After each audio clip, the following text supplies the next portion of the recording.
शिष्यो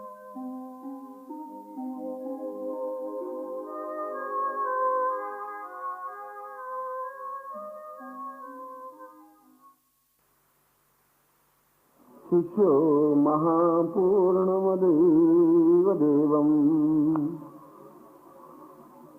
आत्मानुभूतिवदतं भवतं वदेव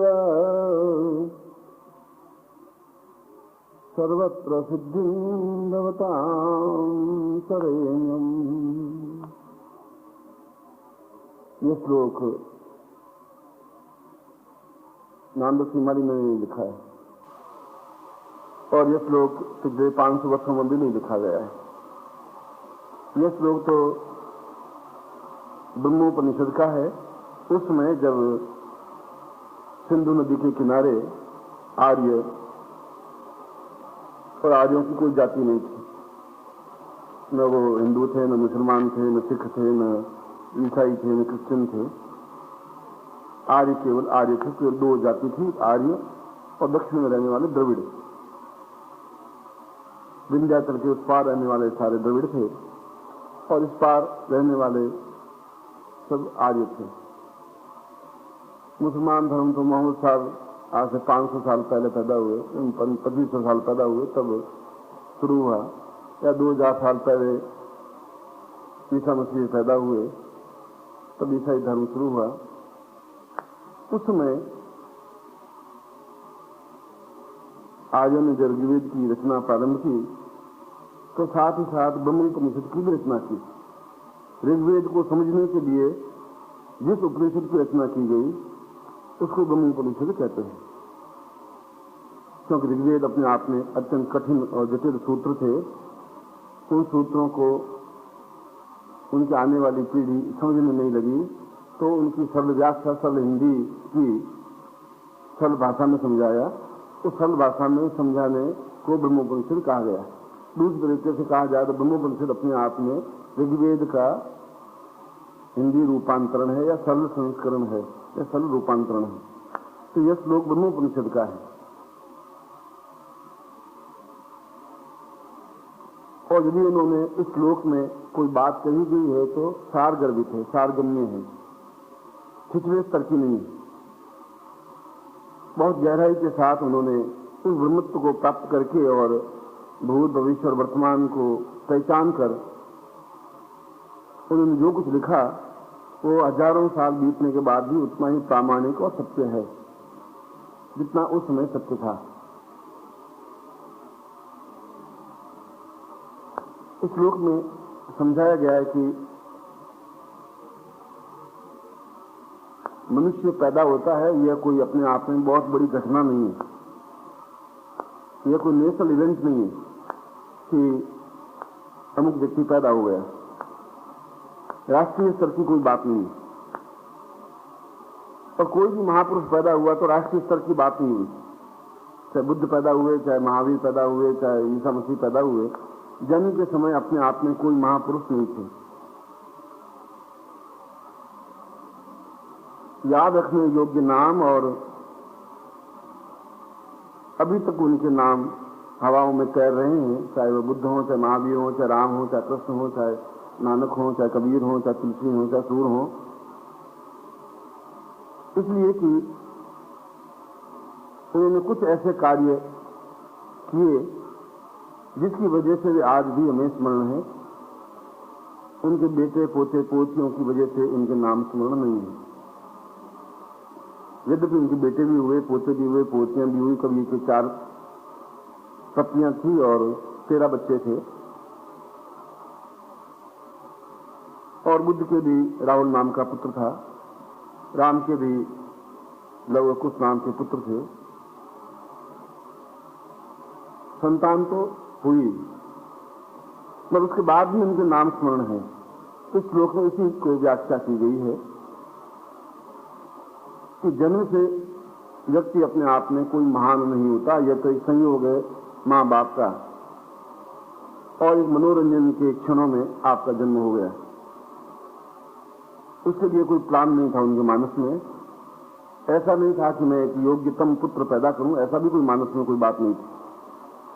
ऐसी भी कोई बात नहीं थी कि वो उच्च कोटि की आत्मा मेरे गर्भ में धारण हो।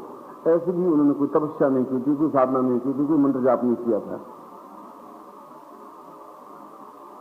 जब ऐसा किया नहीं तो उनसे फिर कोई संबंध भी नहीं। जब उन्होंने हमारे लिए कोई प्लान नहीं किया तो हमारे मानस में भी उनके लिए कोई प्लान नहीं है। तो संबंध है, वो संबंध दैहिक संबंध है। इस श्लोक के पहले पंक्ति में कहा गया है कि गर्भ का 7वां और 8वां महीना अपने आप में उस गर्भस्थ बालक के लिए अत्यंत दुखदायी होता है, क्योंकि जीव संस्कार होने के बाद में वो बहुत पछताता है, बहुत दुखी होता है, बहुत व्यथित होता है कि मैं एक ब्रह्म स्वरूप हूं, मैं कहां जन्म ले रहा हूं और मेरी क्या नियति होगी। और गर्भ में वो बालक नाड़ियों से बंधा हुआ, गले में नाड़ी बंधी हुई होती है, ठीक उसी प्रकार से जैसे एक फांसी पर ले जाने वाले व्यक्ति के गले में रस्सी का फंदा होता है, ठीक उसी प्रकार से वो नाड़ी गले में लिपटी हुई होती है और कमर में बंधी हुई होती है। और हर क्षण वह अपने आप के उस ब्रह्मत्व को स्मरण करता हुआ, क्योंकि वह उसमें शुद्ध बुद्ध निराकार पूर्ण ब्रह्मत्व प्राप्त शिशु होता है, मगर वह यह सोचता है कि मैं किस पास में बन गया हूं, किस जंजीरों में बन गया हूं, किस रस्सियों में बन गया हूं, क्या हो रहा है। और एक दिन उसका जन्म हो जाता है उन बंधनों से जकड़ा हुआ ही। फिर दाई या नर्स आती है, उस बंधन को तोड़ती है, काटती है, उसको मुक्त करती है, और उस समय वह अपनी पुरानी सारी स्मृतियां भूल जाता है। नए परिवेश में आते ही उसके मन का पश्चाताप, विषाद तो समाप्त हो जाता है, रुदन शुरू हो जाता है और इस जीवन से जुड़ जाता है। जो भी उसके शारीरिक संबंध है, माँ है, बाप है, भाई है, संबंधी है, काका है, चाचा है, मामा है, भाई, जो भी है, और पिछले जीवन से वो बिल्कुल कट जाता है, टूट जाता है।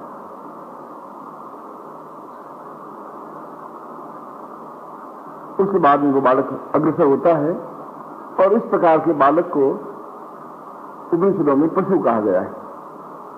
जिस बार पशु को बांध करके खूंटे से बांध दिया जाता है, पशु को बांध करके चरने के लिए भेज दिया जाता है और बांध करके घर में ले आया जाता है, वो बंधा हुआ बालक ही जन्म लेता है और बाहर आने के बाद दूसरे प्रकार के बंधन इसके ऊपर थोप दिए जाते हैं कि मैं तेरी माँ हूं, मुझे ऐसा कर, मैं तेरा बाप हूं, मैं तेरा चाचा हूं, मैं तेरा भाई हूं, मैं तेरा काका हूं, मैं ये हूं, मैं ये हूं, और दूसरे प्रकार के बंधन उसको जकड़ लेते हैं पूरी तरह से। और उन बंधनों को वो तोड़ नहीं पाता। जो जो बड़ा होता रहता है बंधन ये बढ़ते रहते हैं। फिर इसके नए चाचा और पैदा हो जाते हैं, फिर नए मित्र पैदा हो जाते हैं, फिर नए संबंधी पैदा हो जाते हैं, फिर एक पत्नी पैदा हो जाती है, पति पैदा हो जाते हैं, फिर बच्चे पैदा हो जाते हैं। ये बंधनों में जकड़ा हुआ व्यक्ति अंत काल तक उसी प्रकार पशु तुल्य ही जीवन को समाप्त कर देता है, फिर वापस गर्भ में आता है। ये चक्र चलता रहता है। इसने कहा है कि इस प्रकार से तो मूल व्यक्ति अपने आप में पशु ही है, पशु तुल्य नहीं है।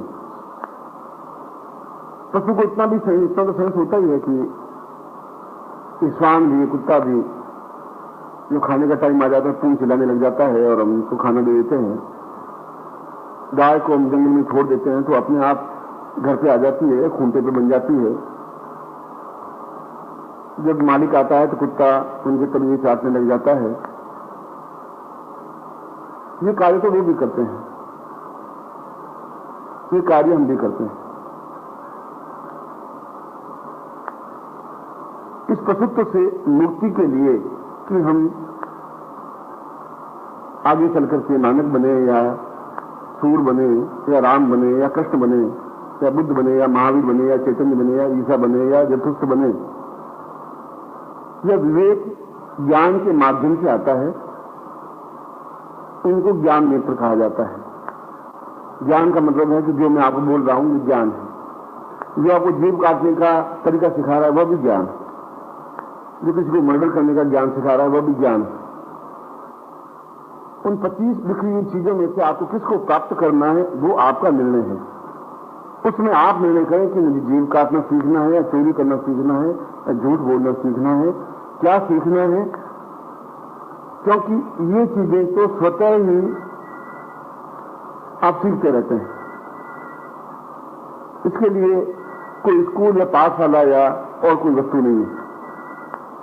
क्यों सीखते रहते हैं? क्योंकि ये संस्कार हमारे रक्त में हमारे मां बाप के द्वारा स्वतः प्राप्त हो जाते हैं।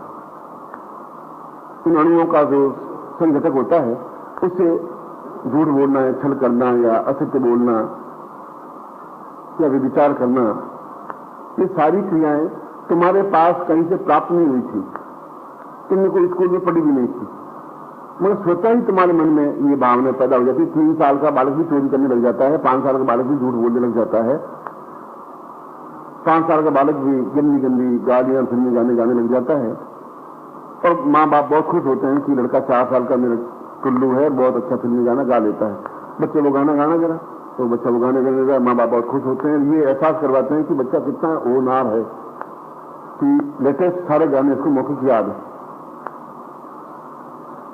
ये माँ बाप उनको आगे जाकर के ऐसी क्रियाओं में गतिशील कर सकते हैं जैसी क्रियाओं में वो गतिशील हैं,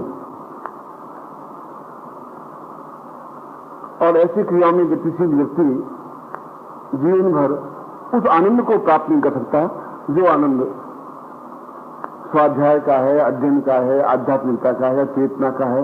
यदि नहीं होता तो फिर ऐसे लोग अपने आप में पूजे जाते। और पूरे इतिहास में, पूरे 25,000 वर्षों के इतिहास में ऐसे लोगों के नाम तो कहीं पर भी लिखे नहीं गए कि वो बहुत अच्छी गालियां देने वाला व्यक्ति महान महापुरुष बना और हम उनको पूजा करते हैं, मंदिर बने। ऐसे लोगों के मंदिर तो नहीं बने। राम के तो बने और कृष्ण के बने या युग पुरुष बने, रामकृष्ण परमहंस बने तो उनके तो बने, विवेकानंद के बने, मगर ऐसे लोगों के मंदिर नहीं बने। इसका मतलब समाज ऐसे लोगों को त्याग करता है, केवल उनसे मनोरंजन देता है, केवल उसको यूज करता है। माँ बाप भी यूज करते हैं, समाज भी उनको यूज करता है केवल। उसका खुद का उससे कोई कल्याण नहीं हो पाता, और कल्याण अगर उससे होता तो फिर उनका नाम अपने आप में इतिहास में आता, लोग उनको आदर के सम्मान के साथ देखते। तो ऐसे व्यक्तियों के नाम तो वशिष्ठ, विश्वामित्र, चाहे गर्ग हो, चाहे अत्रि हो, चाहे कणाद हो, चाहे पुलस्त्य हो, चाहे आर्य हो, चाहे और आगे चल करके महापुरुष बने हों, चाहे ऋषि बने हों, चाहे आज के युग नबी हों, उनके नाम तो इतिहास में अंकित हैं। उन लोगों के नाम इतिहास में अंकित नहीं है। इसका मतलब वे नाम, वे कार्य अपने आप में कोई महत्वपूर्ण नहीं है।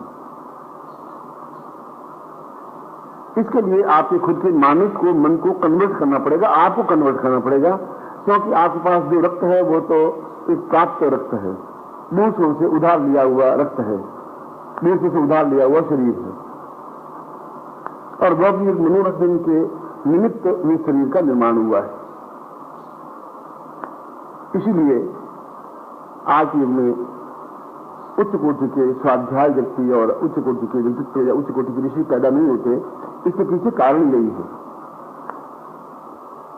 श्रीमद् भागवतकार में लिखा है, वेद व्यास ने लिखा है कि 5,000 साल तक तपस्या की, कई जन्मों तक देवकी ने, तब उनके गर्भ से कृष्ण ने कहा मैं तुम्हारे गर्भ से जन्म लूंगा। जब कौशल्या ने कई साल तक तपस्या की तो राम ने स्वप्न में कहा कि तुमने इतनी तपस्या की है तो मैं तुम्हारे गर्भ से जन्म लूंगा। उनके माँ बापों ने एक प्लान किया कि उच्च कोटि का व्यक्तित्व मेरे गर्भ में जन्म हो। इसलिए वे व्यक्ति महापुरुष बने भी और उनके नाम इतिहास में अंकित हुए भी। मगर जब प्लान ही नहीं हुआ तो उनका हमारे ऊपर कोई बहुत बड़ा ऋण नहीं है, संबंध है, ऋण नहीं है, कोई कर्जा नहीं है, क्योंकि जन्म देकर के कोई महान कार्य उन्होंने नहीं किया। इसलिए कोई योजनाबद्ध नीयत उनकी नहीं थी।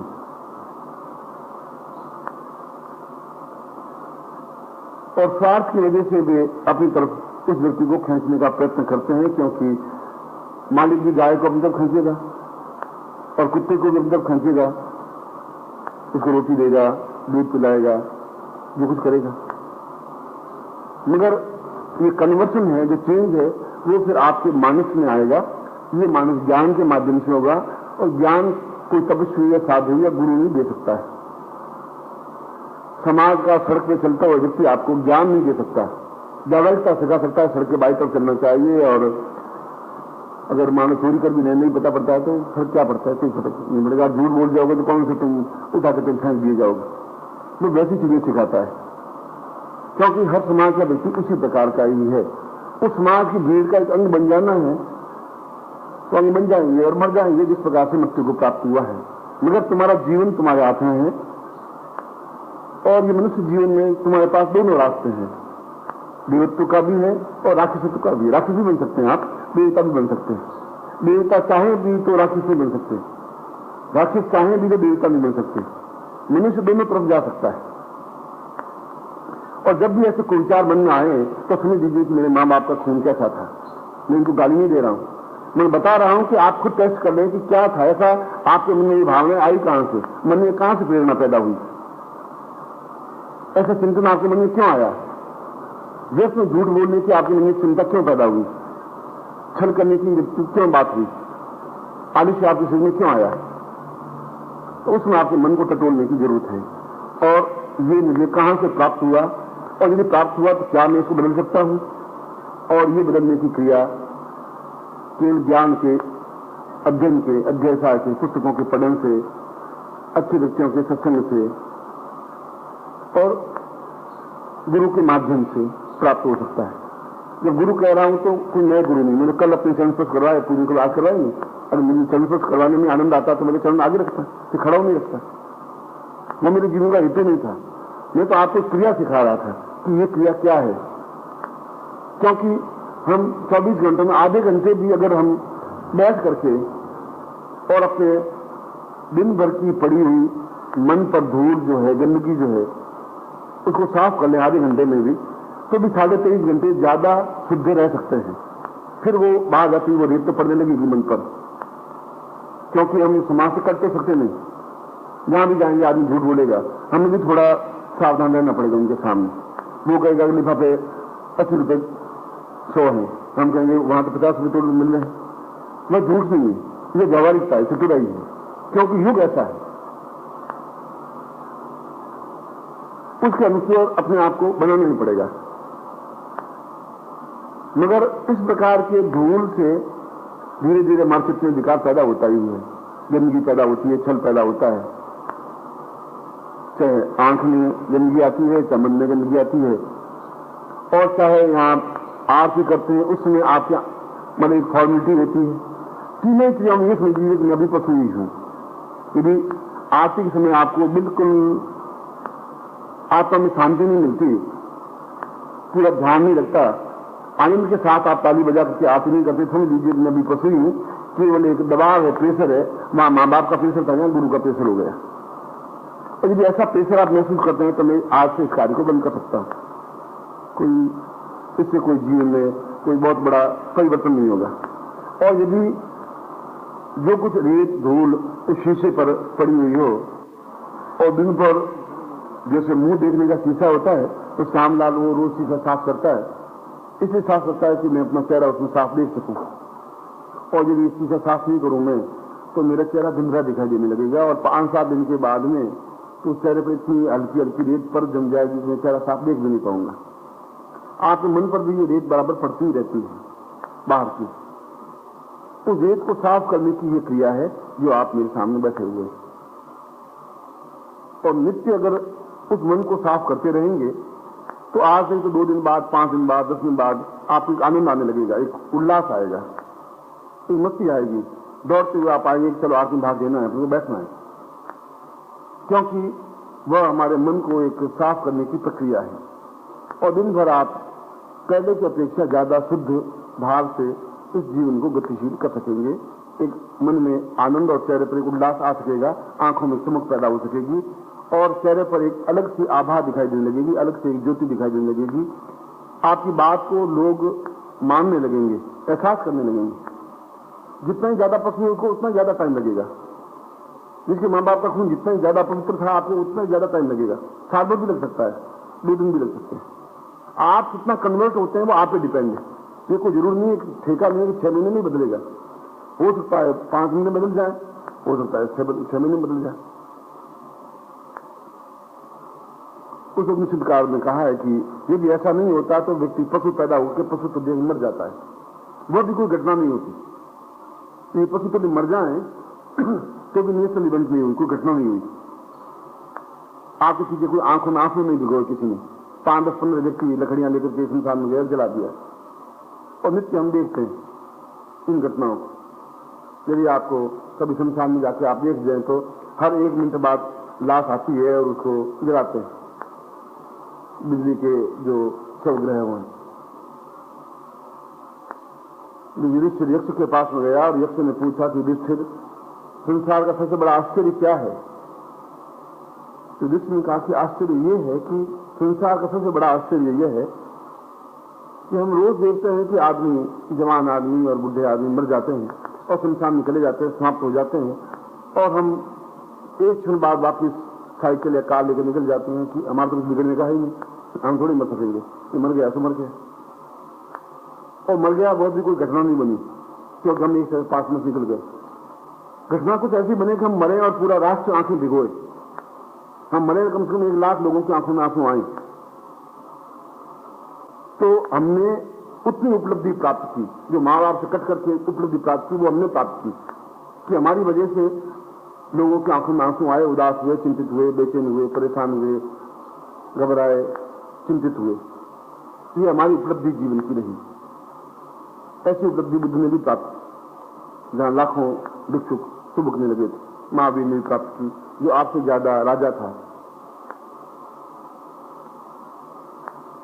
मगर इन लोगों के भी गर्व गले नहीं थे, घमंड नहीं गले थे। न बुद्ध का गर्व गला था और न महावीर का गला था, न राम का गला था, न कृष्ण का गला था, क्योंकि उनमें ये एहसास था कि मैं महापुरुष बन गया। और जहां घमंड बना वहां पर आदमी वापिस 4 सीढ़ी नीचे उतर जाएगा। तो महापुरुष तो बने पर राम की मृत्यु सरयू में डूबने से हुई, कृष्ण की मृत्यु तीर लगा पैर में गुजरात में और सेप्टिक हुआ और सेप्टिक से उनकी मृत्यु हुई। बुद्ध को हाइड्रोसिल हुआ, पानी की कमी, दस्तें बहुत ज्यादा लगी, उसमें दस्तों की कोई इलाज था भी नहीं और उससे उनकी मृत्यु हुई। ये मृत्यु अपने आप में कोई स्वाभाविक मृत्यु नहीं थी, नेचुरल मृत्यु नहीं थी, क्योंकि वह घमंड उनके मन में ये आया कि मैं हूं और मैं शिष्यों को कुछ बता रहा हूं, इसलिए मैं महान हूं। ये छोटा सा अहम भी इतना बड़ा उनको व्यथा कर गया कि फिर उनको एक बार जीवन में इतिहास में ये लाइनें अंकित हो गई जो मैंने बोली। इस मन को परिमार्जित करने का केवल एकमात्र उपाय असुर होता है। इस पंक्ति में ही बताया है, मन को शुद्ध करने के लिए और अपना सब कुछ दोष, झूठ, पाप, छल दूसरे सुबह प्रार्थना में बैठते हुए जो चरण स्पर्श करें तो सब कुछ उनके सामने छोड़ दें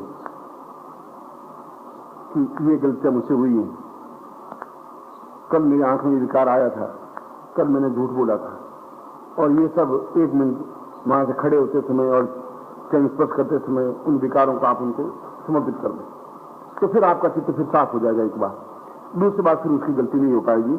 हो सकता है बार बार ऐसी गलतियां होती रहें, बस मैंने बताया कि यह तो आपकी उधार दी हुई चीज है, मैं तो आपकी उस वस्तु को समाप्त करने की प्रक्रिया में हूं। और ब्रह्म बुद्ध इसी बात को स्पष्ट करता है कि गुरु मिले और दौड़ करके एकदम से उनके चरणों में पहुंच नहीं जाएं। ठीक उसी प्रकार जैसा एक बछड़ा अपनी गाय मां को देख करके दौड़ता हुआ, उलझता हुआ उसे लग जाता है, तो उसका मन अभी साफ नहीं हुआ। और यदि गुरु अलग हुए, आंखों से ओझल हुए और हमारे आंखों में आंसू नहीं बहे उनकी याद में, तो भी समझ लीजिए कि हमारे मन में अभी बहुत मैल है, साफ नहीं हुआ। गुरु शब्द का प्रयोग इसलिए कर रहा हूं कि शास्त्रों में तो राम ब्रह्मा, राम विष्णु, राम देवो महेश्वर तो कहा नहीं, कृष्ण देवो महेश्वर कहा नहीं, गुरु ब्रह्मा गुरु विष्णु कहा गया। और ये भी श्लोक उसी समय का जब आर्यों के समय का मैंने और आपने तो बनाया नहीं इसको। और उस समय कोई गुरुओं का कोई ज्ञान था नहीं कि गुरु को कोई स्वार्थ हो, न शिष्यों को कोई स्वार्थ था, मगर वो समझ रहे थे कि कोई एक तस्वीर, एक चित्र एक दिन मेरे सामने होना चाहिए जहां मैं अपने दुख की सुख की व्यथा कह सकूं। गांव में भी जब आदमी दुख से भर जाता है, बहुत ज्यादा दुखी हो जाता है बेटों से या बहुओं से या पत्नी से, और किसी को जब नहीं कह पाता तो जंगल में जाता है। गांव और जंगल नजदीक जुड़े होते हैं, अब तो जंगल नहीं रहे, और किसी पेड़ के पास जाके खड़ा हो जाता है, अपनी सारे दुख और गालियां उस पेड़ को सुना देता है, ये पत्नी रान बदमाश है, इसका सारा सत्यानाश होना चाहिए, ऐसा है, बेटा कपूत है। उस पेड़ को सुना करके जी हल्का करके वापिस घर आके काम करने लग जाता था। राम का ऐसा होता था, किसको कहे, और दिन भर फिर वो आराम से रहता था कि कह दिया जो मुझे कहना था मैंने कह दिया। तो वृक्ष देवता है, पीपल देवता है, पीपल को मैंने कह दिया, वो देवता जाने, अब वो अपने आप उसको सजा देंगे।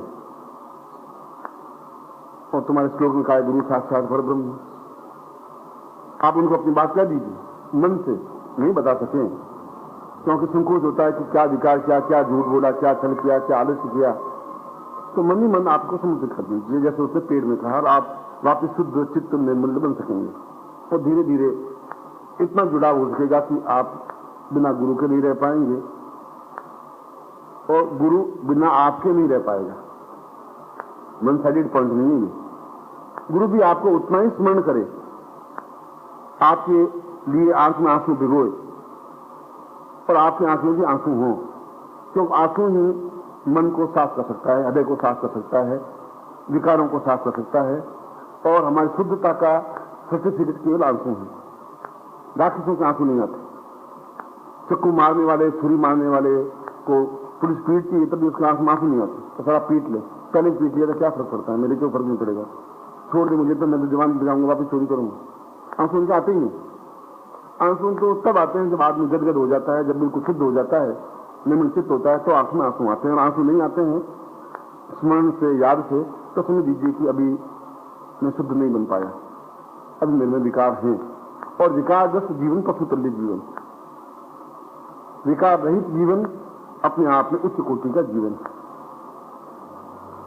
आपका ये जीवन आपके हाथ में है, आप ही इम्तिहान देने वाले हैं, आप ही नंबर देने वाले हैं, आप ही इसको तोड़ने वाले हैं, जांच करने वाले हैं। मैं तो आज आपके पास हूं, कल नहीं रहूंगा। मेरी बात आपके पास रहनी चाहिए, क्योंकि हम जो कुछ कर रहे हैं वह स्वार्थ प्रेरित नहीं है। कम से कम मेरे मानस में तो कोई स्वार्थ नहीं है।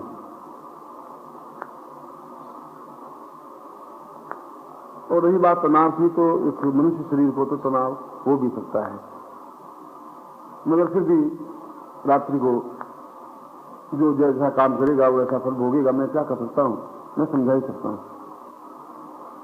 उस लोक की अंतिम व्याख्या यही है कि हम टर्न करने के लिए, अपने आप को चेंज करने के लिए कोई प्लान करने की जरूरत नहीं होती कि 22 तारीख को सुबह 6 बजे से शुरू कर देंगे और 5-7 दिनों की असर पड़ता है। वो टर्नअप नहीं हो सकता। सोचा और शुरू कर दिया, वो टर्नअप हो सकता है। जब भी आप प्लान करेंगे, योजना बनाएंगे, तो आप अपने आप को नहीं बदल पाएंगे। और आप बदलें अच्छाई की ओर, श्रेष्ठता की ओर, पूर्णता की ओर, आनंद और हर्ष और उल्लास की ओर, कि मैं आपको देखूं और मेरे हृदय में एक मुस्कुराहट फैल जाए, आप मुझे देखें और आपके हृदय में अथाह करुणा व्याप्त हो जाए और एक दूसरे से मिल सकें। जैसा दूध के साथ दूध मिलता है या पानी के साथ पानी मिलता है, तो दूध के साथ रेत मिल नहीं सकती, रेत तो दूध मिलाए तो मिलने संभव नहीं है। ऐसा एक दूसरे से एकाकार हो सके, ऐसा ही मैं अपने हृदय से आपको आशीर्वाद देता हूं और आपकी कल्याण की कामना करता हूं कि आप जीवन में पूर्ण रूप से सही शिष्य बन सकें, आत्मी बन सकें, मेरे प्राण बन सकें। ऐसा आपको हृदय से आशीर्वाद।